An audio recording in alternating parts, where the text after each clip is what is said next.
Hello दोस्तों, क्या हाल है। आज तारीख हो गई 19 अगस्त 2025, दिन मंगलवार, और हम देखने वाले हैं यूपी बिहार के इस सप्ताह की ऐसी 25 सेलेक्टेड खबरें जो आपके लिए बिल्कुल काम की होने वाली है। चाहे आप आम आदमी हो या खास, अमीर हो या गरीब, बच्चे हो या बुजुर्ग, आप सबके लिए आपका DLU न्यूज चैनल खबरें लेकर आ गया है। तो देर किस बात की, फटाफट वीडियो में आगे बढ़ते हैं और सबसे पहले 50 सेकंड में एक नजर डालते हैं आज के इतिहास के उस यादगार पन्नों पर। तो चलिए जानते हैं 19 अगस्त के इतिहास के कुछ खास पलों के बारे में। सन 1666 में छत्रपति शिवाजी महाराज ने आगरा में औरंगजेब की कैद से निकलने के लिए फलों की टोकरी का सहारा लिया और इतिहास रच दिया। 1757 में ईस्ट इंडिया कंपनी ने भारत में पहला 1 रुपये का सिक्का ढाला। 1796 में स्पेन और फ्रांस ने ब्रिटेन गठबंधन के खिलाफ हस्ताक्षर किए और 1919 में अफगानिस्तान ने ब्रिटेन से अपनी आजादी का ऐलान कर दुनिया को नया संदेश दिया। दोस्तों चलिए बढ़ते हैं बिजली विभाग से जुड़ी इस धमाकेदार खबर की ओर। उत्तर प्रदेश के 42 जिलों में बिजली निजी हाथों में जाने का खतरा मंडरा रहा है। ऊर्जा विभाग ने तैयारी शुरू कर दी है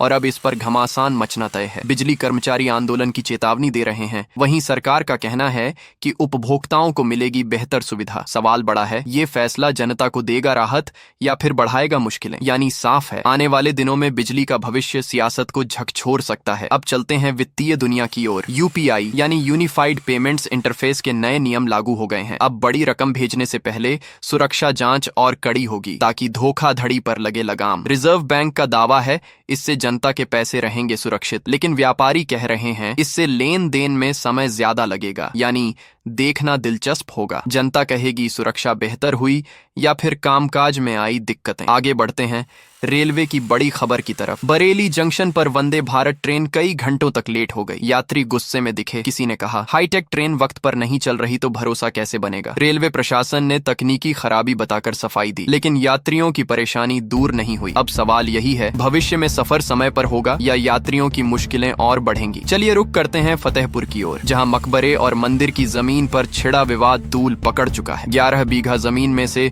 केवल 15 बिस्वा वक्फ बोर्ड की निकली। मुख्यमंत्री योगी आदित्यनाथ ने प्रशासन से तलब की पूरी रिपोर्ट। अब इस विवाद में राजनीति का रंग भी चढ़ने लगा है। यानी साफ है, जमीन का सच जैसे ही सामने आएगा हालात करवट ले सकते हैं। अब सुनिए देश की नाइट इकोनॉमी से जुड़ी चमचमाती खबर। मुंबई के बाद हैदराबाद भी रात की रौनक को नए आयाम देने जा रहा है। रेस्टोरेंट और मॉल देर रात तक खुले तो अर्थव्यवस्था में आएगी नई रफ्तार। रोजगार के मौके बढ़ेंगे और लोगों को मिलेगा मनोरंजन का नया ठिकाना। यानी समझ लीजिए, अब रात की अंधेरी नहीं बल्कि रोशनी से जगमगाती अर्थव्यवस्था चमकेगी। अब सीधा रुख करते हैं संसद भवन की ओर। लोकसभा अध्यक्ष ओम बिरला ने साफ और कड़ी चेतावनी दे दी है। कहा सरकारी संपत्ति को नुकसान पहुंचाने वालों पर होगी कड़ी कार्रवाई। लोकतंत्र में विरोध जरूरी है, लेकिन तोड़फोड़ किसी कीमत पर नहीं बर्दाश्त होगी। यह बयान विपक्ष के हंगामे के बीच आया। यानी अब देखना होगा यह सख्ती संसद के माहौल को शांत करेगी या और गर्मा देगी। गोरखपुर से आई है बेहद अनोखी मिसाल।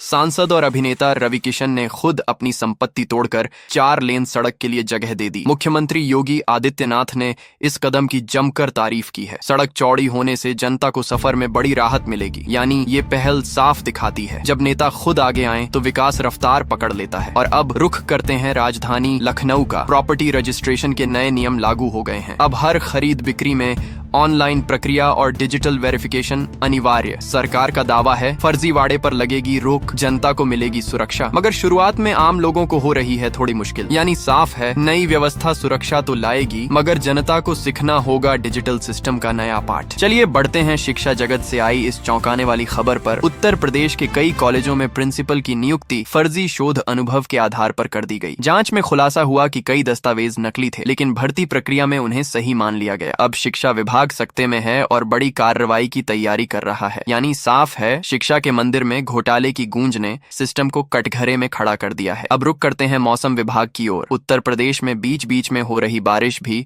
भीषण गर्मी का कहर कम नहीं कर पा रही। बदायूं समेत कई जिलों में हीट वेव बरकरार है। दिन का पारा 40 डिग्री से ऊपर जा रहा है और लोग बेहाल हैं। डॉक्टरों ने सावधानी बरतने और धूप से बचने की सलाह दी है। यानी समझ लीजिए बरसात की बूंदें फिलहाल गर्मी की आग को बुझा नहीं पा रही हैं। आइए बढ़ते हैं अयोध्या धाम की तरफ। श्री राम मंदिर परिसर में रात भर सुरक्षा एजेंसियां अलर्ट मोड पर रहीं। मंदिर प्रांगण और आसपास के इलाकों की तलाशी ली गई। बड़ी संख्या में सुरक्षा कर्मी तैनात रहे ताकि किसी भी आशंका को रोका जा सके। प्रशासन ने श्रद्धालुओं को भरोसा दिलाया है कि उनकी सुरक्षा सर्वोच्च प्राथमिकता है। यानी साफ है, राम नगरी में सुरक्षा के इंतजाम चप्पे चप्पे पर दिखाई दे रहे हैं। अब बढ़ते हैं करियर और नौकरियों से जुड़ी इस बड़ी खबर की ओर। RITS यानी rail India technical and economic service ने वरिष्ठ तकनीकी सहायक के 30 पदों पर भर्ती निकाली है। ऑनलाइन आवेदन प्रक्रिया शुरू हो चुकी है। उम्मीदवारों को योग्यता, परीक्षा, तिथि और वेतनमान की पूरी जानकारी आधिकारिक वेबसाइट से मिलेगी। यानी युवाओं के लिए सुनहरा मौका है रेलवे सेक्टर में करियर बनाने का। आइए चलते हैं बाराबंकी की ओर, जहां पुलिस और अपराधियों के गठजोड़ का मामला सामने आया है। एक कांस्टेबल की तस्वीर अपराधियों के साथ वायरल हुई, जिसके बाद उसे तुरंत निलंबित कर दिया गया। पुलिस विभाग ने जांच शुरू कर दी है और कहा है कि भ्रष्टाचार और सांठगांठ किसी भी हालत में बर्दाश्त नहीं की जाएगी। यानी साफ है, बाराबंकी में खाकी पर दाग ने भरोसे पर बड़ा सवाल खड़ा कर दिया है। अब गोरखपुर से आई एक ऐतिहासिक खबर। मुख्यमंत्री योगी आदित्यनाथ प्रदेश के पहले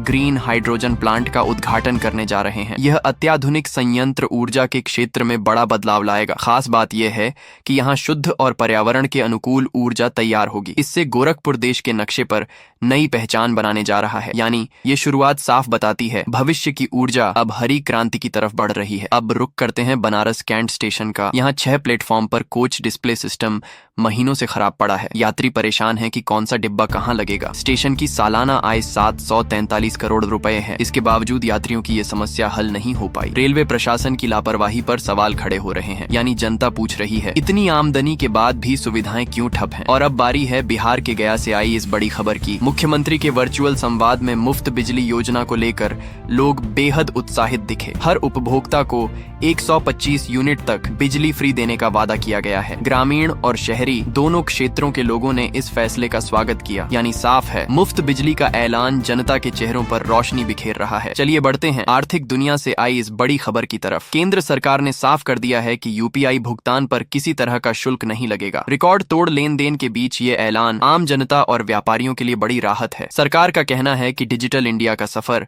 बिना किसी अतिरिक्त बोझ के और तेज होगा। यानी साफ है, अब जनता निश्चिंत होकर कह सकती है UPI रहेगा पूरी तरह मुफ्त। अब नजर डालते हैं किसानों से जुड़ी इस अहम खबर पर। उत्तर प्रदेश सरकार ने बाढ़ प्रभावित इलाकों के लिए एडवाइजरी जारी कर दी है। खास तौर पर गन्ना किसानों के लिए टोल फ्री नंबर और हेल्पलाइन शुरू की गई है। विशेषज्ञों की टीमें गांव-गांव जाकर फसल बचाने की सलाह दे रही हैं। यानी समझ लीजिए, संकट की घड़ी में सरकार किसानों के साथ खड़ी नजर आ रही है। आगे बढ़ते हैं बाराबंकी की सड़क हादसे की खबर पर। यहाँ तेज बारिश के बीच हाईवे पर एक डबल डेकर बस पलट गई। इस हादसे में 30 से ज्यादा यात्री घायल हो गए। घायलों को तुरंत नजदीकी अस्पताल में भर्ती कराया गया। पुलिस और प्रशासन ने राहत कार्य शुरू कर दिया है। यानी साफ है, बरसात के मौसम में लापरवाही एक पल में बड़ी दुर्घटना का कारण बन सकती है। अब रुक करते हैं संसद से आई इस महत्वपूर्ण खबर का। जन विश्वास संशोधन विधेयक 2025 को मंजूरी दे दी गई है। छोटे अपराधों को अब अपराध की श्रेणी से बाहर किया जाएगा। सरकार का दावा है कि इससे न्याय व्यवस्था पर बोझ घटेगा और कारोबारियों को बड़ी राहत मिलेगी। यानी साफ है, कानून के दायरे में अब व्यवस्था को और आसान बनाने की कोशिश हो रही है। आइए बढ़ते हैं राजनीति के गलियारों की ओर। बीजेपी ने 2027 के विधानसभा चुनावों की तैयारी तेज कर दी है। पार्टी का आंतरिक सर्वे बता रहा है कि 100 से अधिक विधायकों का टिकट कट सकता है। नए और मजबूत उम्मीदवारों को मौका देने की रणनीति बनाई जा रही है। यानी साफ है, चुनावी मैदान में बड़ा बदलाव देखने को मिल सकता है। अब करियर चाहने वालों के लिए सुनहरी खबर। DDA यानी दिल्ली विकास प्राधिकरण ने युवा पेशेवरों की भर्ती निकाली है। खास बात यह है कि न परीक्षा होगी, न ही फॉर्म शुल्क लिया जाएगा। सीधी भर्ती के जरिए युवाओं को 65,000 रुपए तक का मासिक वेतन मिलेगा। यानी ये मौका उन युवाओं के लिए है जो बिना झंझट सरकारी नौकरी का सपना देखते हैं। अब चलते हैं लखनऊ की ओर। टेढ़ी बाग इलाके में स्कॉर्पियो कार ने सड़क किनारे खड़े 10 से ज्यादा लोगों को टक्कर मार दी। इस हादसे में कई लोग घायल हो गए। पुलिस ने ड्राइवर को गिरफ्तार कर लिया है और मामले की जांच शुरू कर दी है। यानी साफ है, तेज रफ्तार और लापरवाही मिलकर शहर की सड़कों को खतरे का मैदान बना रही है। आगे बढ़ते हैं रेलवे की बड़ी लापरवाही की खबर पर। उत्तर प्रदेश में एक ट्रेन करीब 3 किलोमीटर तक उल्टी दिशा में दौड़ गई। गार्ड की सूचना के बाद तुरंत इमरजेंसी ब्रेक लगाना पड़ा। यात्रियों में हड़कंप मच गया। हालांकि कोई बड़ा हादसा नहीं हुआ, यानी यह घटना सवाल खड़े करती है, रेलवे की सुरक्षा व्यवस्था आखिर कब होगी पक्की। और अंत में गोरखपुर से जुड़ी विकास की खबर, सरकार ने घुघुली से महाराजगंज होते हुए आनंद नगर तक नई रेलवे लाइन परियोजना को मंजूरी दे दी है। इस प्रोजेक्ट से स्थानीय लोगों को सीधी कनेक्टिविटी मिलेगी और व्यापार में तेजी आएगी। यानी साफ है, नई रेल लाइन पूर्वांचल की तस्वीर और तकदीर बदलने जा रही है। तो दोस्तों, ये थी आज की कुछ महत्वपूर्ण खबरें और जानकारियां जो आपके लिए बेहद उपयोगी साबित हो सकती हैं। ऐसी जानकारी आपको शायद और कहीं एक साथ न मिल सके, इसलिए रोज की ताजा खबरों के लिए हमारे चैनल को सब्सक्राइब जरूर करें और वीडियो को लाइक नहीं किया तो लाइक करें। साथ में अपने जिले का नाम कमेंट में लिखें ताकि आपके जिले से जुड़ी हर जानकारी आप तक पहुंच सके। धन्यवाद। जय हिंद, जय भारत।